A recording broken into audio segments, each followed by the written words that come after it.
Pixel 8 Pro has been out for a month, and this is probably the most hated phone of the year. People loved crap all over this phone for whatever reason. Say it's not a flagship level experience, it doesn't have a flagship chip, etc., etc. And I actually happen to think it's one of the best phones of the year.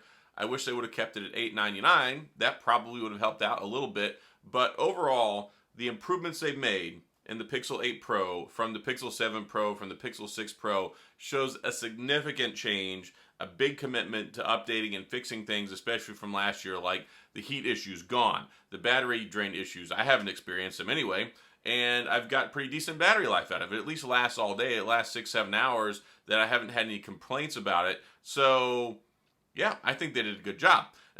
Other than the temperature sensor, the thermometer, temperature sensor, whatever they want to call it. I hope that they come up with something worthwhile for that at some point in time, because really it's just kind of inconsistent. But big bright screen.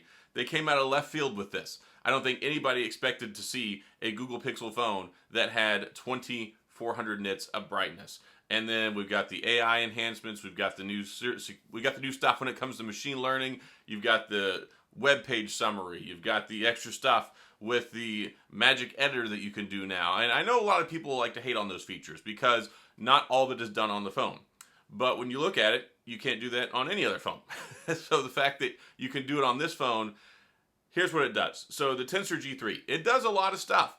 And basically what it does is it kind of serves up what needs to be sent offsite to the Tensor server, and then it bounces it back and it communicates so that it can give you that new image or that new stuff that's going on. Of course, Video Boost is coming out very soon. That's going to be a pro level only feature. But I really have some heartburn about that, but I get it. You know, that's an advanced level feature. I know you have to distinguish between the Pro and then the regular 8 model and all that good stuff. But the good things that we have here, fingerprint scanner. I've been really impressed with it. I think it works well. Even when I've been using it with this tempered glass screen protector, I haven't had any problems with it. The face unlock, it works good too. Unlocks quick, fast, and in a hurry. Now, just a little disclaimer, if you hold it this far away from your face, it won't unlock. And if you have low light, it kind of has problems there too. So it's not as good as Face ID, right? Really nothing as good as Face ID. But at least now you can use this with your banking apps. It's the highest level of security that Android has for a facial recognition scanner. So I like that. Now, you've got decent speakers. They're not the best in the biz. They're not as good as Samsung. They're not as good as the iPhone 15 Pro Max, which has some really darn good speakers. But they've done a lot of improvement. Video, 4K 60 front and the back, that's solid. The pictures. Everybody loves the pictures on these things, except for people who don't. It's funny because it's got 3 new sensors. All 3 cameras on the back, brand spanking new. And you've got all the photography capabilities that you want. Point and shoot, telephoto, ultra wide, macro. Still has the same selfie camera, which is okay, but you have the autofocus now, which is decent. It has some really good capabilities for taking pictures. It's got the best point and shoot. I love just pointing and snapping and taking pictures with this thing. Even at nighttime, I mean, I take it out and it's gotten such great photos with this thing, even with the zoom, with the regular camera stuff.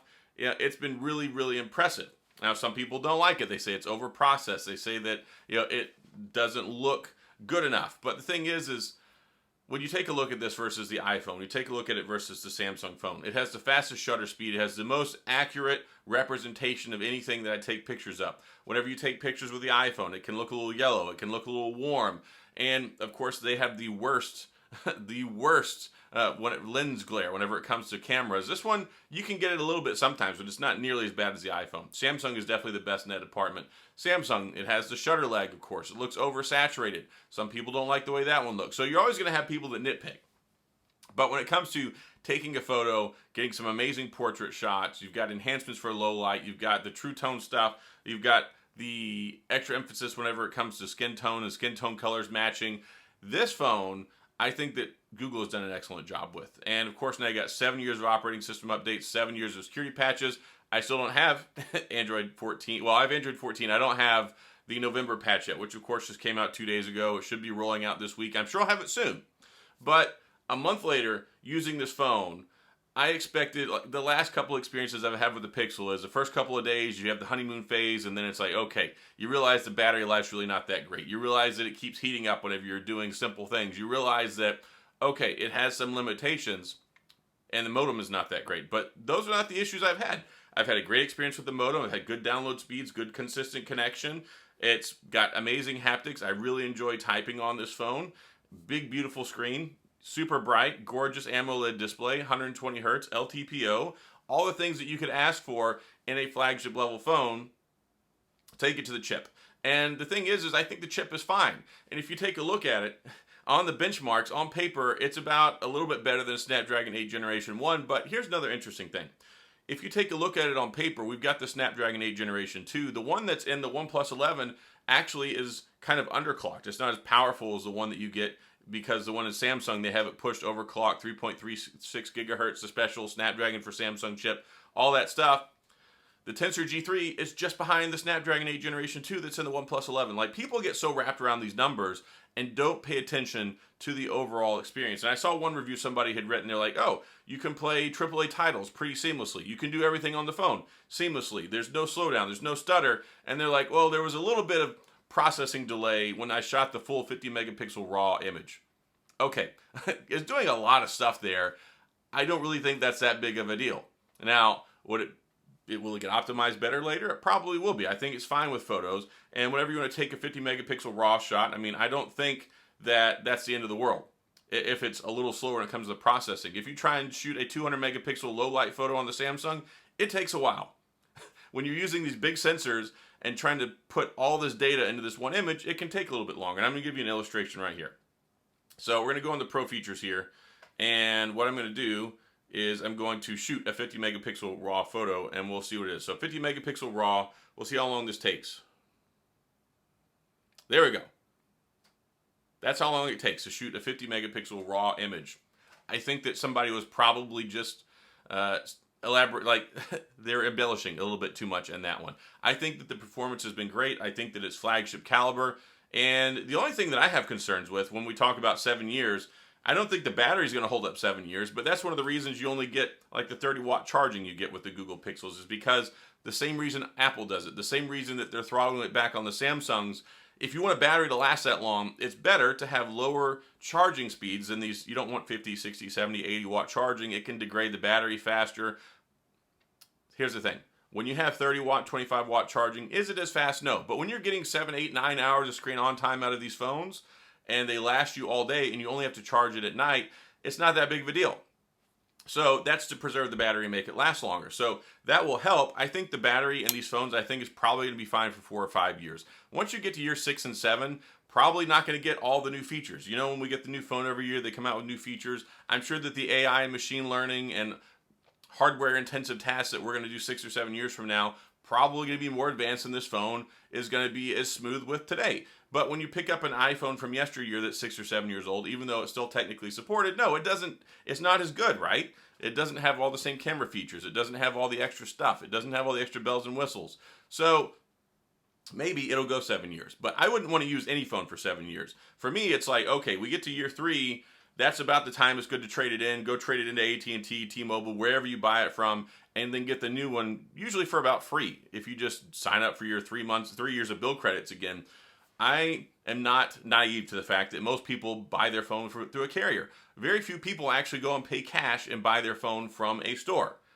That's just not how things work. We're a very carrier-driven society here in the U.S., so it's like, okay, let me go trade it in and get a new one every 2 or 3 years.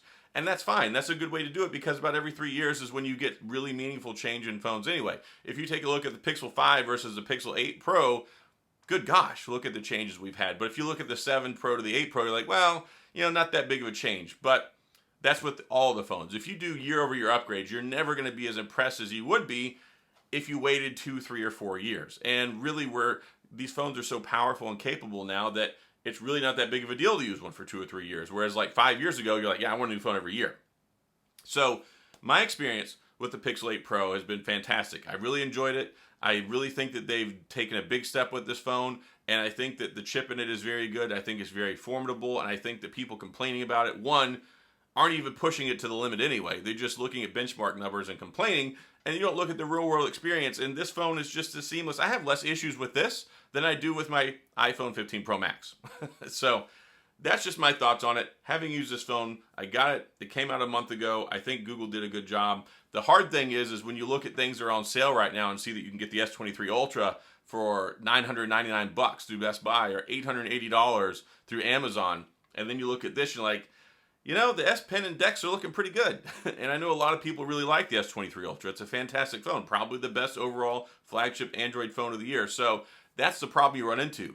Should you get the S23 Ultra or should you get this? Not so much as is this phone inherently good, but is it the best phone you can get for your money? And I've got a video coming out about that very soon. So that's all I got in this video. Like the phone, love it, think they did a great job, and that pretty much sums it up. So if you have any questions or comments, please go to the comment section. I'll do my best to get back with you. If you have one of these phones, please sound off. I'd love to hear what your experience has been as well. I know a lot of people have really enjoyed it. And if you enjoyed the video, please hit the like and the subscribe button and the little notification bell if you want updates when new videos come out. And as always, thanks for being here. I appreciate you watching, and I'll see you guys next time.